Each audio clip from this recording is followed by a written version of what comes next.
Guys, বাসা থেকে বের হয়েছি একটু ঘোরার জন্য। তো এলাকাটা বেশ ভালো লাগতেছে আমার কাছে, যার কারণে একটা শর্ট ভিডিও। তো এলাকাটা আসলে আগে আমার আসা হয় নাই। এখানে যে এত সুন্দর একটা জায়গা এটা দেখা হয় নাই, যার কারণে দেখলাম যে দেখি একটু এক্সপ্লোর করি। আমার গাড়ি পার্কিং করছে একটু দূরে।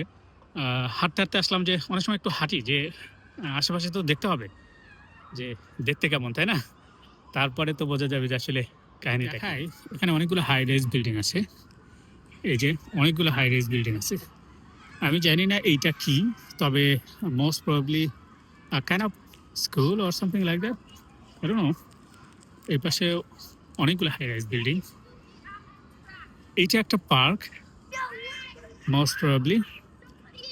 এই কানাডায় দেখেন ঐতিহ্যবাহী যে পার্কের যে স্ট্রাকচারগুলো, এগুলো কিন্তু ম্যাক্সিমামই উডেন, যেহেতু এখানে কাঠ অ্যাভেলেবল। এই পাশে একটু পাহাড়ের মতো ঢালু, উপরের দিকে যাব। তার আগে দেখাই, এখন কিন্তু চলছে 1 থেকে 3 ডিগ্রি। 1 থেকে 3 ডিগ্রির মধ্যে দেখেন, মানে জীবনকে যদি আপনি এনজয় করতে চান, বিভিন্নভাবে এনজয় করা যায়। এই যে বাচ্চা কাচ্চারা কিন্তু সুন্দর এখানে খেলাধুলা করতেছে। আমরা হয়তো বা ভাবি 1-2 ডিগ্রি 3 ডিগ্রি, এটা কিন্তু অনেক ঠান্ডা, তাই না? Yes, definitely it's a cold weather, but আপনি যদি আপনি চেষ্টা করেন, সেখানে এক্সপ্লোর করার অপশন আছে। এই যে বাচ্চারা খেলতেছে, অনেকেই কিন্তু হাফ প্যান্ট পরেও খেলতেছে, অনেকেই কানটুপি নাই, কিচ্ছু নাই। মানে নর্মাল যে আমরা ফুটবল খেলতাম যখন ছোট ছিলাম, যেমন ঠিক ওরকম ভাবেই কিন্তু এরা এনজয় করতেছে। বিউটিফুল প্লেস, এখানে সবাই এনজয় করতেছে। আমার মনে হয় যে স্কুল ছুটি হয়ে গেছে, যার কারণে এখানে সবাই আসছে, আসার পরে খেলাধুলা করতেছে। দেখতে আসলে ওরকমই মনে হচ্ছে। বাবা মারা আছে, পাশে বসে আছে, আর বাচ্চারা খেলাধুলা করতেছে। ফুটবল নিয়ে আসছে, অনেকেই অনেক কিছু নিয়ে আসছে।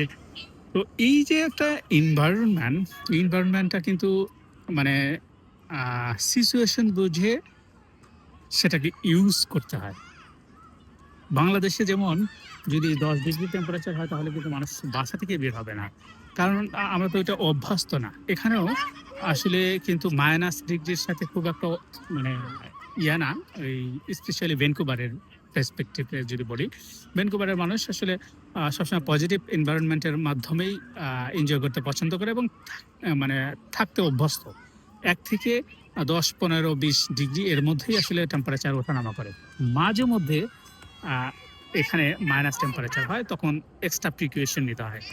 তো জায়গাটা খুব ভালো লাগলো। এখানে দেখেন এই যে এমআরটি আছে, যেটা এখানে স্কাই ট্রেন বলে। কানাডার ভ্যানকুভার স্কাই ট্রেন বলে। খুব সম্ভবত টরন্টোতে এটাকে বলে সাবওয়ে, বা ইউএসএ তে সাবওয়ে বলে। তো এর পাশে বাস লাইন আছে, রাস্তাঘাট তো অবশ্যই আছে। তো সব মিলে মানুষ এখানে এনজয় করতেছে। বেশ ভালো লাগলো, যার কারণেই ছোট্ট একটা ভিডিও করলাম। তো ভালো থাকবেন, আশা করি অন্য কোনো নতুন জায়গাতে দেখা হবে। আল্লাহ হাফেজ, বাই বাই। ভ্যানকুভার, কানাডা, রাষ্ট্রীয়।